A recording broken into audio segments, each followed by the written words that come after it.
move on to another Christian. Noah in Arizona. A version of Christian. Noah in Arizona, can you hear us?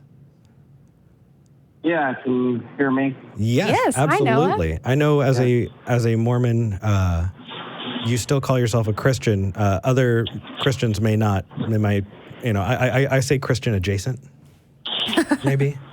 But yeah. But what did you want to talk about? The Church of Jesus Christ. Yeah. Yeah. So, sorry, excuse me.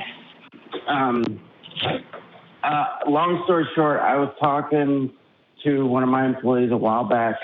Hey, Noah. And just a quick question: are you on speakerphone, or are you talking to us on? Okay, we've got a little bit of echo. I just wanted to see if we can try and mitigate that a bit. Okay, hang on a second. Let me try to fix it. Thank you.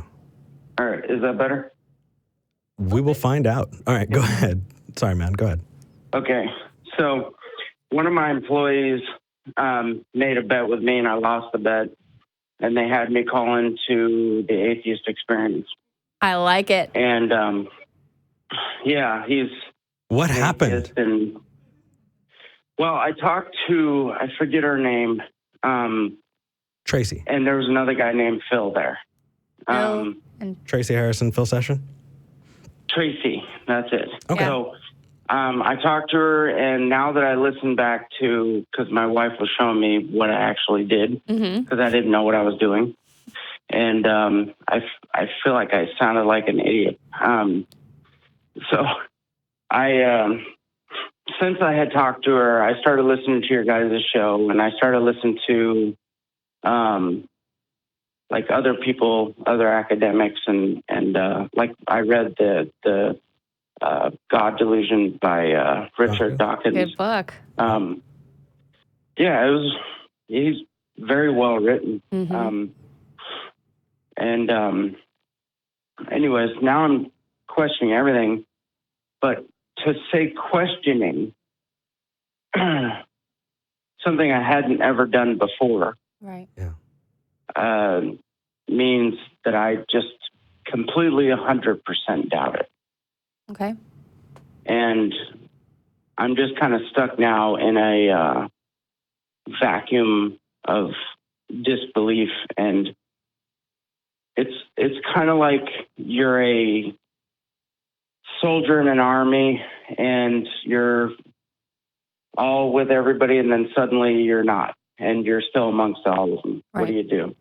Yeah.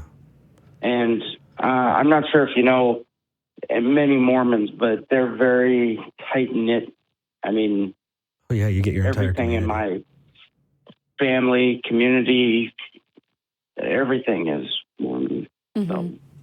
I totally understood. In fact, there are a ton of incredibly active ex-Mormon groups just for that reason. A lot of Jack Mormons. Definitely look into that. We also have a Discord channel if you want to hop in and talk to people. Freedom from Religion. FFRF. FFRF.com or .org? .org. .org. And you could call the Hotline Project. But really, ultimately, the advice that I have to give you, Noah, is build yourself a community. Build yourself a system. Have friends. Find people that you can reach out to and talk to. And the good thing is it's 2019, so you can do that a whole lot easier than anybody has been able to in the history of humanity before, which is fantastic. But build that up, because I don't know what to tell my kids. You don't necessarily have to tell them anything right now. Yeah, take your time. It's not like we're threatening eternal damnation if you don't do it in a certain time frame. We're just... No, you can give yourself some time to get over the idea of it and get yourself used to it, and then get comfortable, and then over time just start asking them the questions that you asked yourself. I mean, where you're at, Noah, is this... It's existential crisis. You're in existential crisis. What does it mean? Where does it go? I used to have a purpose. Is there no purpose? What does that mean? Is life worth living? How do I behave? Where do I go? Where do I get my community? How do I tell people that I love them? I used to say, I'm going to pray for you. So what do I say if I say, I care about you, or I hope things go well? I used to say, God bless at the end of calls. I got to figure out how to re-talk to people on calls. I used to say, bless you, when somebody sneezes. Does that make me a hypocrite if I still do it? I mean, there's so much. There's so much, and especially being a Mormon, because it's so sheltered. I totally get it. Look up anomie. Anomie has to do with morality. And when you lose that structure, there's this, it's like you're falling.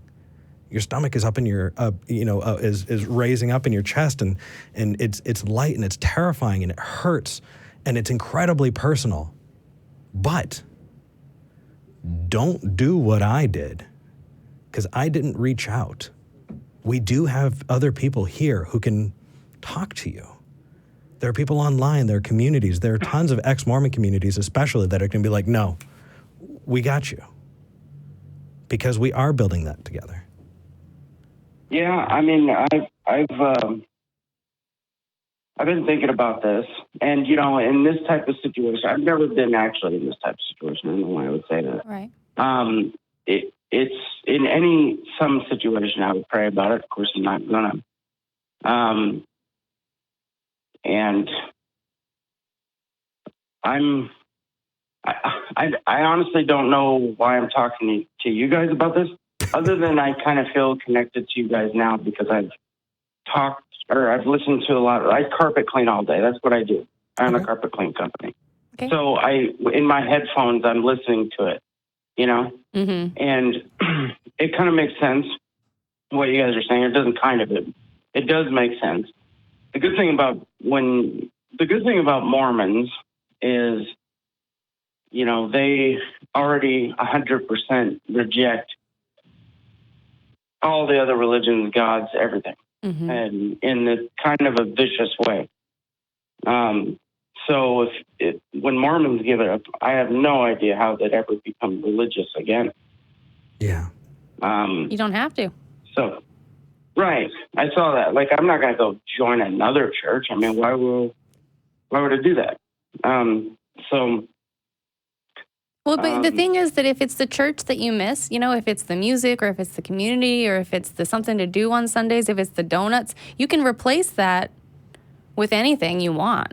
And if it doesn't hurt to go, you can still go. Right. You can still find community. You can still play the music. You can still... But let me give you an example. I was in Sunday school today because I gave up my position as elders quorum leader, or elders quorum president, which is a pretty high position. Okay. I gave that up because I didn't want to do that anymore because of how I feel about this stuff, which they're used to. Yeah. You can give an excuse, work, kids, whatever. Right. And so I'm sitting in Sunday school, and they're kind of bickering over what Jesus did as a kid.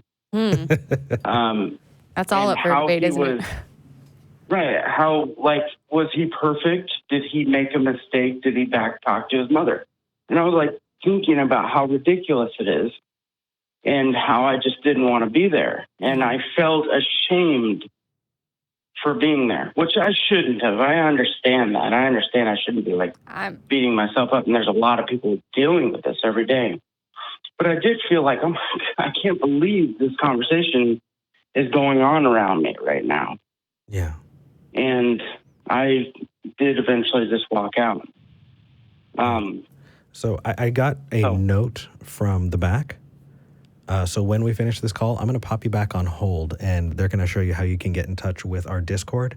The Discord is asking for you and want to talk to you. And I made the mistake a few weeks ago of letting someone go when I should have made sure that they got to talk to us and got in contact. So after this call, if you don't mind staying on the line, I'm going to pop you back on hold, okay? Okay. All right. Yeah. Going back to the walking away aspect, how are you feeling? I'm feeling kind of empty, but not because of what you think, probably. You're talking to people who went through it. I guarantee we don't think that. Yeah. I mean, I'm not like, oh, I'm lacking, that, but it's kind of like when you do something for so long, okay, it's kind of like getting fired from a job, I guess, Yeah. You get fired and you walk away like, well, and pretend you didn't do anything wrong. I don't know. Or pretend it was a horrible job. Right. Yeah, but you still got fired. Yeah, but it's a horrible job. And I lost my horrible job, but now I don't have a job. Yeah. And what do you do? Because that's all I do is just try to provide. And so tried. Real quick, the only problem with your metaphor is that you don't need a job in this situation. Yeah. Yeah. Like, I know that it may feel like you lost your job, now you need to go find a new job. No. Try living without one, metaphorically speaking. And your job might not have to be something boring, as far as this is concerned. Exactly. It could be rock climbing. You could go hiking. You could learn a new instrument. A language. Play video games. Yeah. Learn a language. That's fantastic. Yeah. There are tons and tons and tons of things that, we fill our time with that are meaningful to us, that we build communities around. I think one of the best examples I have of that is a friend of mine, Vern, the Lord of Levels, our audio engineer, used to do a lot of engineering and robot building. And his stories are awesome. And the community and all of that around amateur robotics is so freaking neat. You can look into philosophy and try to learn why people believed this stuff in the first place. Yeah, that's my go-to. Epistemology, right? Like, why did we believe this ever? So here's the thing, when I took about. hold on. Oh no, I didn't mean to interrupt you. No, you're good. I was totally going to take the conversation off down a rabbit trail, so that's okay. It's a good thing.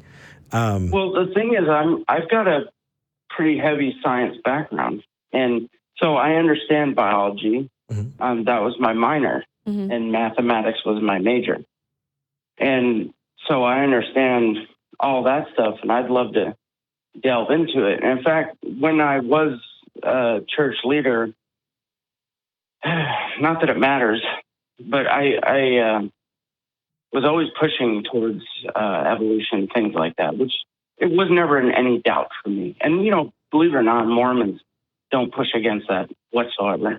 They don't fight that whole evolution. I've heard a lot of your shows now, and I hear people trying to fight against science. I'm like, why would you do that? Well, I find it interesting that you're talking like math and biology. I'm talking psychology and philosophy. But both, you know what I good. mean?